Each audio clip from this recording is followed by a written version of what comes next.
నేను మీ నవ్య మళ్ళీ వచ్చేసిన ఇంకో కొత్త రెసిపీతో. ఇది పొంగల్ని నోట్లో వేసుకుంటే కరిగిపోయేలాగా చేసుకుందాం, రండి చూద్దాం. ఒక కప్పు రైస్ తీసుకున్నా, సేమ్ అదే కప్పుతోని పెసరపప్పు తీసుకోవాలి. పెసరపప్పు గోల్డెన్ బ్రౌన్ వచ్చేలాగా ఫ్రై చేసుకోవాలండి. ఇది కొంచెం గోల్డెన్ బ్రౌన్ ఉంటేనే బాగుంటుంది, టేస్ట్ బాగా వస్తుంది. ఇది మళ్ళీ రైస్లో వేసేసుకొని కుక్కర్లో వేసేసుకొని బాగా వాష్ చేసుకోవాలండి. వాష్ చేసుకొని మనం రైస్కి పెసరపప్పుకి సరిపడా వాటర్ తీసుకోవాలి. నేను ఇక్కడ 5 కప్స్ వాటర్ తీసుకుంటున్నా. 4 కప్స్ యాక్చువల్గా రైస్కి, ఇంకో ఎక్స్ట్రా కప్పు పప్పుకి యాడ్ చేస్తున్నా.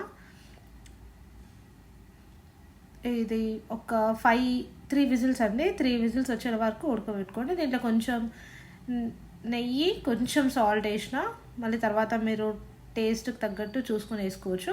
కొద్దిగా తీసుకోండి సాల్ట్. దీన్ని 3 విజిల్స్ వచ్చే వరకు ఉడకబెట్టుకోవాలి. ఓకే అండి, చూద్దాం.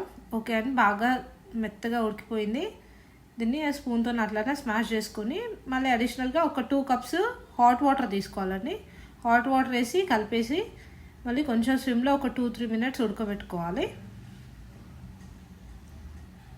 మళ్ళీ దీనికి తాలింపు పోపు రెడీ చేద్దాం.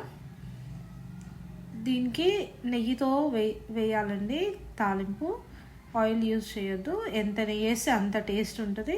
రైస్ తీసుకున్న బాల్తోనే ఒక 1/2 కప్పు నెయ్యి తీసుకున్నా, 2 పచ్చిమిర్చి, కొంచెం జీలకర్ర, కొంచెం అల్లం ముక్కలు, కొంచెం మిరియాలండి, కరివేపాకు, కొంచెం కాజు వేసి కాజు కలర్ చేంజ్ అయ్యే వరకు ఫ్రై చేసుకోవాలి. ఇది అయిపోయిందండి. ఇది మనం రైస్ ప్రిపేర్ చేసుకున్నాం కదా, అందులో వేసి కలిపేసుకోవడమే. అంతే, ఎంతో టేస్టీ పొంగల్ రెడీ అండి. చాలా స్మూత్గా, చాలా బాగా వచ్చింది. మనం టేస్ట్కి తగ్గట్టు కొంచెం సాల్ట్ యాడ్ చేసుకోవాలి. ప్లీజ్ ట్రై చేయండి మీరు కూడా. నచ్చితే లైక్ చేయండి, సపోర్ట్ చేయండి, సబ్స్క్రైబ్ చేసుకోండి. Thank you so much. Thank you for watching.